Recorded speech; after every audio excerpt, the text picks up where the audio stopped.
I was changing the batteries in my smoke detector when I saw a tiny red light blinking from inside the air vent above my bed. And when I climbed up on a chair to look closer, I found a camera the size of a quarter pointed directly at where I sleep. Every single night, and when I checked the SD card inside it, I found over 3 years of footage of me getting dressed, sleeping, crying, and having private moments with my husband, and every single file was labeled with my best friend Rachel's email address. My name is Jenna, and I am 32 years old, and I have lived in this house for 4 years. And Rachel has been my best friend since college.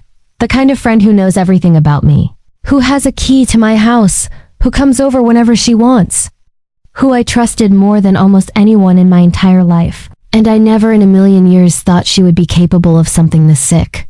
Rachel and I met when we were roommates freshman year, and we hit it off immediately, staying up late, talking about our dreams and our families and all the things we wanted to do with our lives. And after graduation, we moved to the same city and got apartments 10 minutes away from each other and saw each other almost every single day.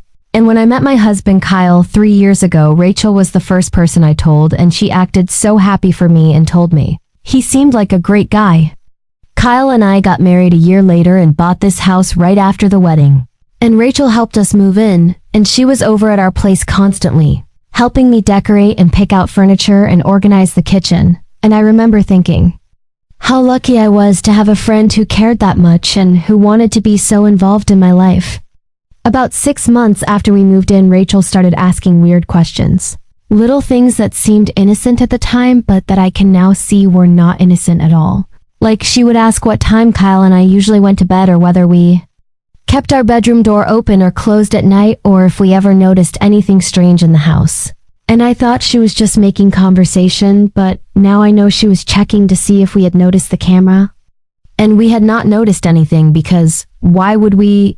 You do not walk into your own bedroom thinking someone has put a camera in there to watch you. You do not check your air vents for hidden devices. You just live your life thinking you are safe in your own home with your own husband. And that is exactly what I did for 3 years while my best friend watched me through a camera she had installed without my knowledge or permission. I found the camera 2 days ago completely by accident. I was not looking for it or suspicious of anything. I just happened to be changing the smoke detector battery, and I happened to look up and see that tiny red light.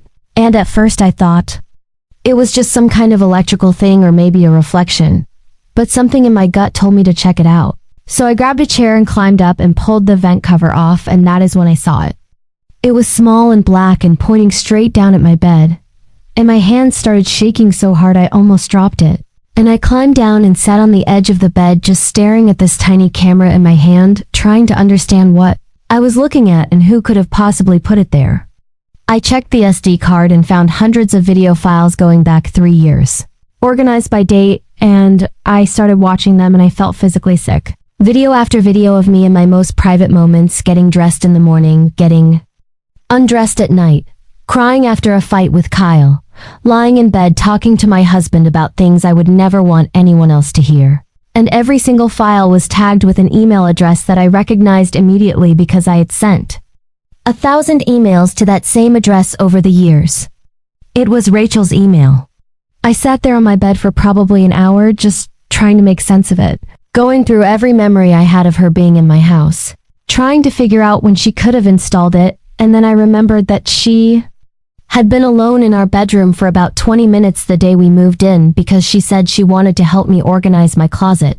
And I had thought it was so sweet that she wanted to help, but now I know that is when she did it. That is when she climbed up on a chair and installed a camera in my air vent so she could watch me whenever she wanted. I called Kyle immediately and he came home from work and I showed him everything. And he just stood there staring at the camera with his mouth open.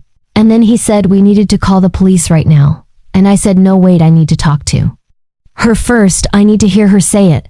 I need to understand why. So I texted Rachel and asked if she could come over because I needed to talk to her about something important. And she showed up 30 minutes later with coffee and a smile like nothing was wrong.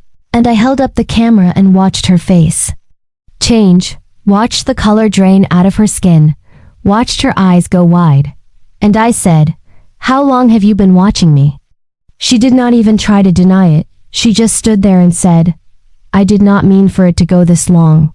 I just wanted to make sure you were okay. I was worried about you. And I said, worried about me? You put a camera in my bedroom and watched. For 3 years? That is not worry, Rachel, that is sick. And then she said something that made my blood run cold. She said, I love you, Jenna. I have always loved you and I just wanted to be close to you. I wanted to see the parts of your life that you do not show me. And I realized in that moment that this was not about concern or worry or friendship. This was about obsession. I told her to get out of my house and I called the police the second she left. And they came and took the camera and all the files, and they told me what she did was a serious crime. That she could go to jail for years, and I said good, because what she did to me was unforgivable, and I will never feel safe in my own home again. Rachel was arrested 2 days later and charged with illegal surveillance and invasion of privacy. And she tried to call me from jail, but I did not answer. And her family reached out asking me to drop the charges, but I refused because what she did was not a mistake or a misunderstanding. It was a deliberate violation that went on for years. I have spent the last week going through my entire house looking for more cameras and changing all the locks and trying to figure out how to feel safe again. And Kyle has been amazing through all of this, holding me when I cry and reassuring me that we are going to be okay. But I still wake up in the middle of the night feeling like someone is watching me even though I know the camera is gone. The worst part is not even what she did. It is realizing that someone I trusted completely was never actually my friend at all. If this story made you feel something, share your thoughts in the comments below. And if you are new here, subscribe to Her Words, because every week we share real stories from real women who have survived the unthinkable.